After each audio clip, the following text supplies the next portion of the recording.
What is water quality? Quality is a relative term. You may ask, how do we measure the quality of water around us? Well, some of this requires stuff done in a lab, but you can do some basic stuff on your own to get some rudimentary data to start analyzing the quality of water.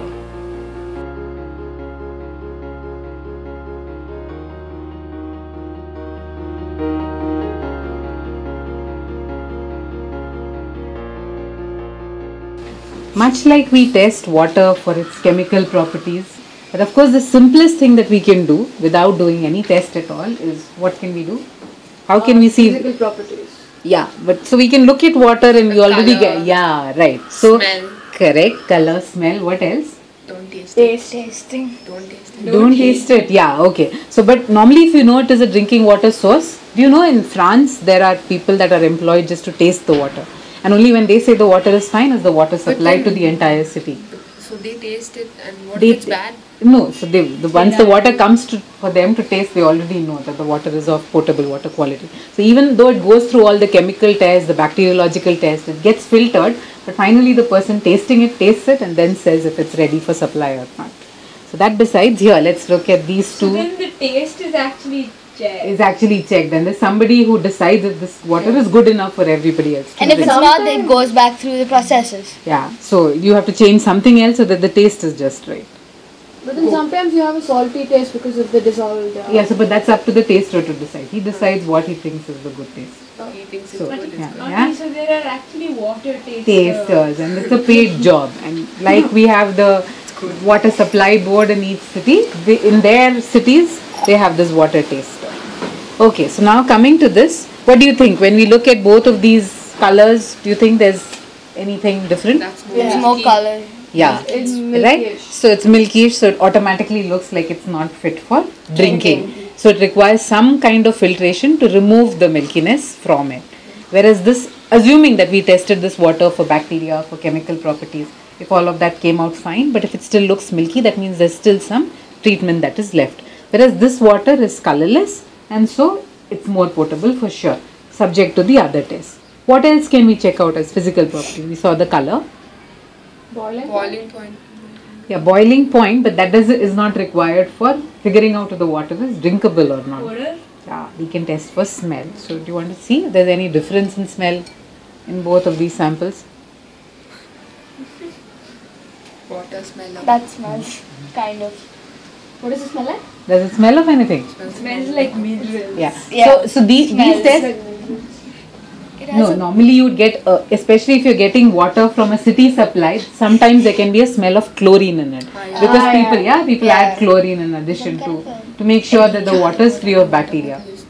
Sometimes if it's coming from close to a sewage kind of source, there can be the smell of sewage in it as well. So in this case, there's no very distinct smell, but yeah, simply because this looks, so we would be testing for color, we would check out the smell. We can't check out the taste because we're not really tasting the water. This milkiness is also referred to as, sometimes the water may appear brown, but sometimes it's just a milky white.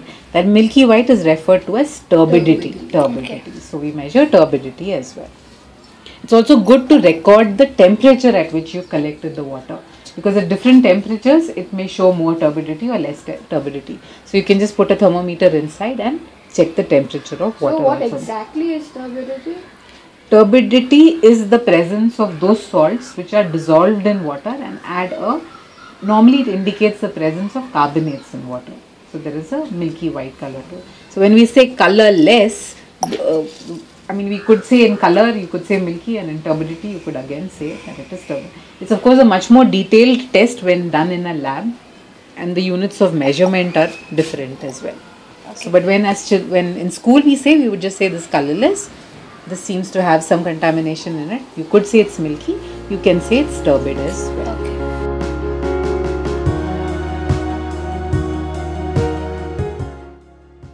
So sometimes when the water has particles in it, a good way to purify waters is just that you leave it standing in a place for some time. So what happens? Anybody? The heavier particles So the heavier particles naturally settle down. Yep. And so you just have to leave it there for some time, and then the heavier particles settle down. And you would see a significant improvement. Can you look here?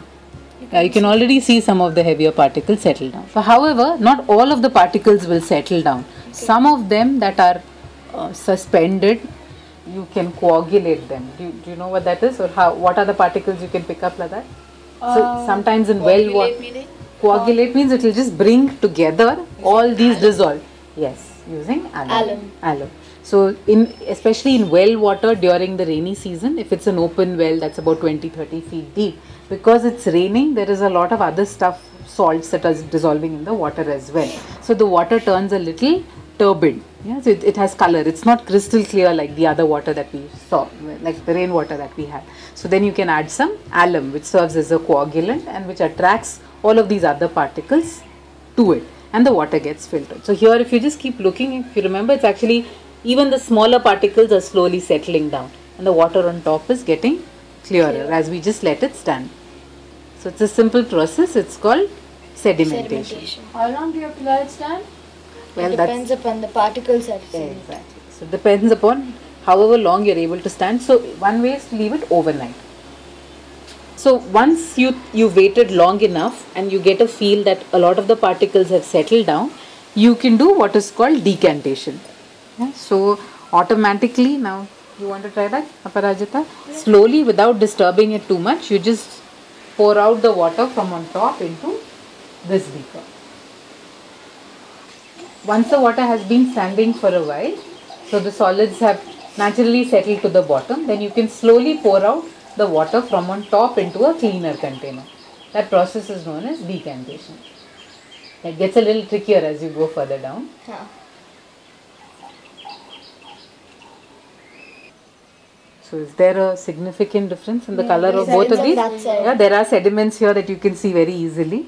Of course, there still seems to be, this doesn't seem all that crystal clear. There's still some stuff dissolved in it. The next thing that you could do to further filter it finely would be to actually pass it through a filter. Yeah, that can, in this case, there is some filter paper, or you could also just simply put a clean cloth, a clean white linen cloth. I'm sorry? Muslin, yeah, muslin cloth. That would also, can you just place it here? Yeah. Yeah. Yeah. You don't have to. We'll go better that way. Because it's in a pocket sort of a thing, so we'll go directly like that. And place it like this. And okay, right? It isn't. And in fact, you could also have, sometimes what they do is, it's called a slow sand filter. So you have a bed of sand which is always kept submerged in water, and when you pass water through it, you can do this experiment yourself and try it out. The water will be a lot less turbid. So simple experiments, even if you take soap water, say for instance, and just pass it through several layers of sand, the output water would be significantly cleaner. Actually, if you looked up two beakers like this, you would be able to see the difference in color and hence in quality. Can you see now, compared to your decantation, right, and sedimentation, can you see the difference that filtration has made? Yeah. The only thing is it takes a lot longer than sedimentation and decantation did, but it's worth it to remove those contaminants from the water. So today we'll test for the pH of water. These are two samples we got. What water is this? Where did we get this from? This is the harvested rainwater, and this is water that we got from our own borewell. So what we are going to test for today is the pH of water. What do you think is the pH of drinking water? Can you tell me? 6.5 to 7. Yeah, around that range. Around 7 is drinking water. If the pH of water is much lower, then the water is acidic. And how low does it go? Do you know what is the pH of water at the lowest? So the range is from 0 to 7. 0 to 7 is acidic, and 7 to 14 is basic. And if you got seawater, what would be the pH of seawater? It would be basic. It's more alkaline. So here's what we'll do now. Each of you take a pH strip. The two of you, one of you put it in rainwater, one in borewell water. We'll compare it against this color strip, yeah, and then we will know that water is acidic or basic. The redder it is, the more acidic it is. The bluer it is, the more alkaline it is. Yeah? Yeah. So you take one strip here. You can pull it out now. Let's compare it with this strip here. Do you want to see that? What color do you think this is? 7. Yeah, so this can be drinking water. Yeah. And it's rainwater. Rainwater typically has no salts in it. It's almost like distilled water.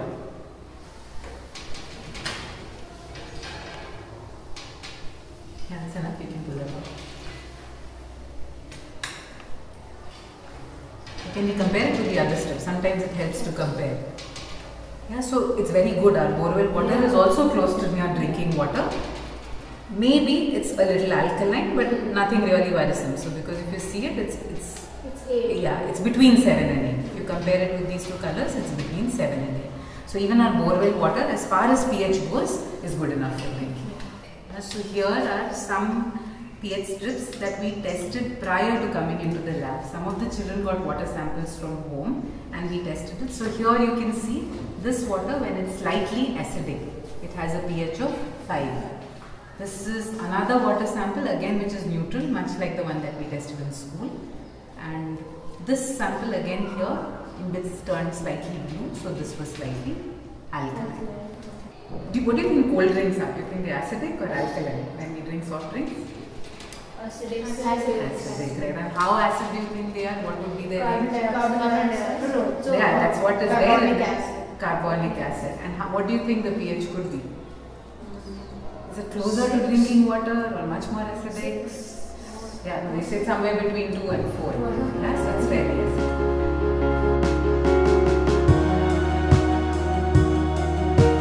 So, what we are going to do today is to see how much of solids, whether dissolved or undissolved, is there in a water sample. Okay, and the unit for measuring it is going to be milligrams per liter. So what will it be? Milligrams of what are we going to find out? The solids. Yeah, so what is the weight of the solid in milligrams in the water in 1 liter of water? That's how we're going to find it out. But because we're not going to be measuring it for a whole liter of water, here's what we'll do in the lab. We'll take this beaker, yeah, and we will first take the weight of this particular beaker. Let's say we call it X. Why do you think this is important? Because later on when we measure it with the salt, we need to know how much salt was there in the beaker. So we first find out the weight of the beaker and we write that down and we call that X. Okay? Yeah. And then we fill this beaker. Which two samples do you think we'll find salt in? Is it borewell water or rainwater? Borewell water, right. So let's fill this beaker with borewell water for 100 ml. Is that okay? Yeah. So then we need to weigh this again, because that's when we know what is the weight of the water itself. And we light up the bulb.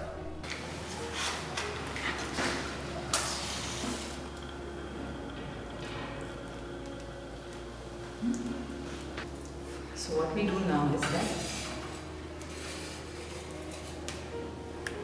we wait for this entire 100 ml of water to evaporate. So it will take a while. Let's wait through it.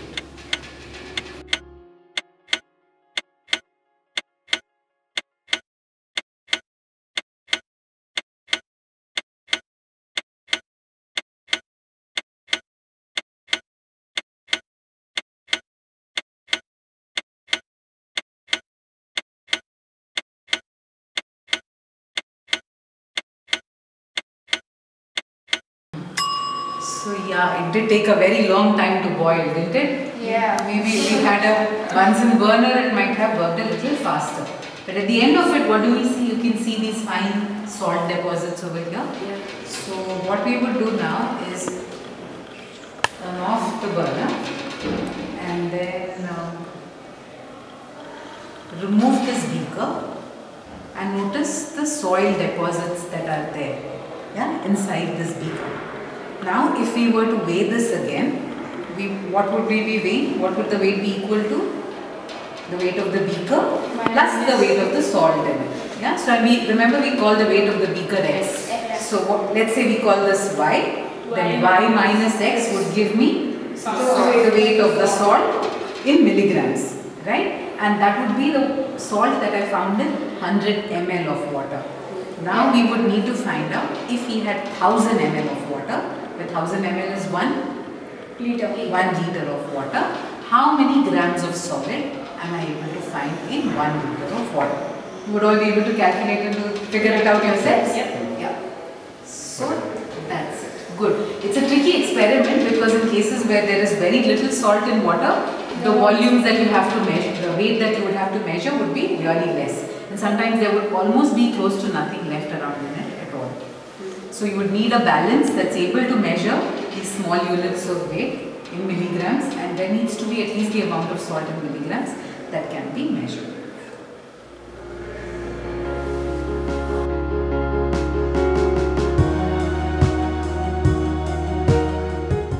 So here we have borewell water and rainwater, and in another school you may be getting water from an open well or maybe from their municipal supply. There are various places we can get water from. Sometimes when water has bacteria in it, especially disease causing bacteria. Anybody knows what they're called? Those that cause disease. Right. Pathogens. That disease causing bacteria. So when they're there in the water, then you get like a runny stomach. You fall ill because they're disease causing bacteria.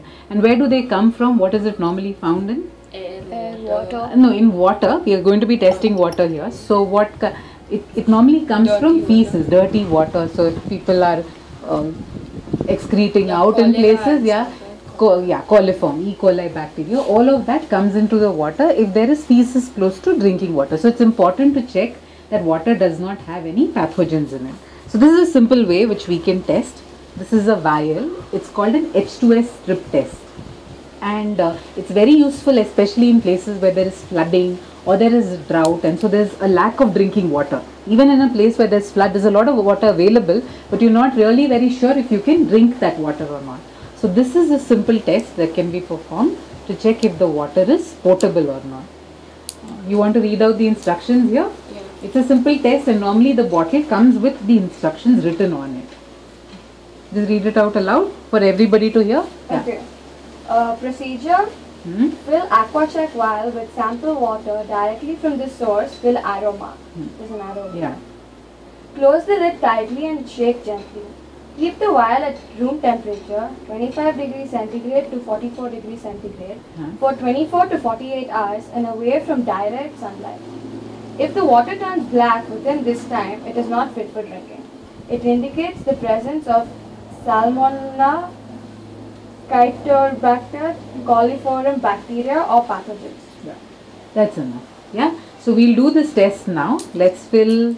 Do you think we'll find bacteriological contamination in borewell water?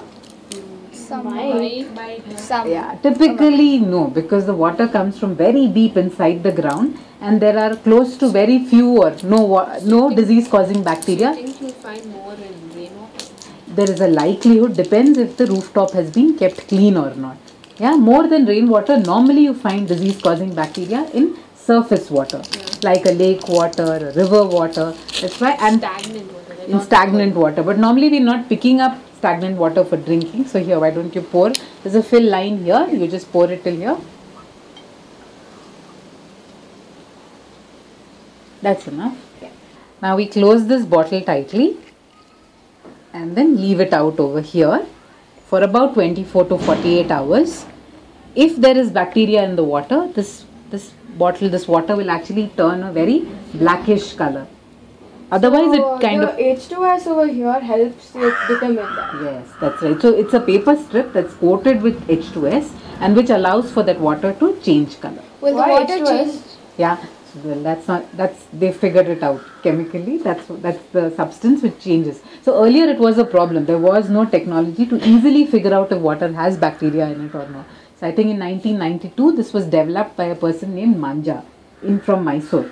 So all across the world, it's a very famous test developed by this person called Manja, and he's written papers about it, and now it's used widely across the world to test for. So will the water change color even though there's no bacteria? No, it will just turn. Okay, so here since we already have a bottle that one of us tested, behind you. yeah, so it kind of stays this kind of a color. Okay. If there is no bacteria, yeah, so So you may think it's changed color, but this indicates that there's still no bacteria in it. It's a lightish yellowish kind of color. But when there is bacteria, it actually turns a very deep dark black. You can't miss it.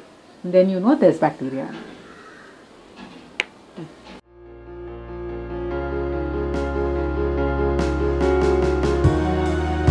Okay, so let's say we did the H2S strip test, and if the water turns black, what does that mean?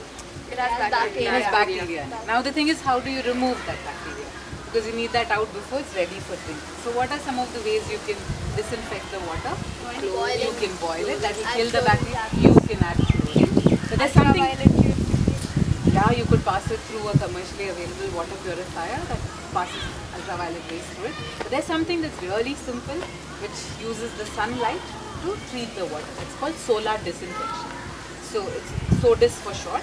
And the way you go about doing that is you take a bottle of water, a PET bottle of water, and then you fill it about 70% with the volume of water that you want in it.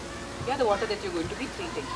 Then you just close it tightly and you shake it for a while till the oxygen that was there in this part is mixed up with the remaining water. So you mix it up for a while and then you fill it up right till the top with the remaining water. So this is much of the water that we still want to purify. So fill it till the very top with this water, and then you tightly cap it again. And it's as simple as you just leave it out in the sun for a period of 6 to 8 hours in a place where there is bright sun. So the ultraviolet rays of the sun as well as the heat that it gets from the surface will kill the bacteria. And then how do you know if it's killed the bacteria? The next morning, let's say, is the water ready for drinking. How do you think you can figure out? Do the same test again. You can repeat the H2S strip test. And then you can, if the water is clean enough, because you've already tested it for all other parameters except for bacteriological contamination, it's ready.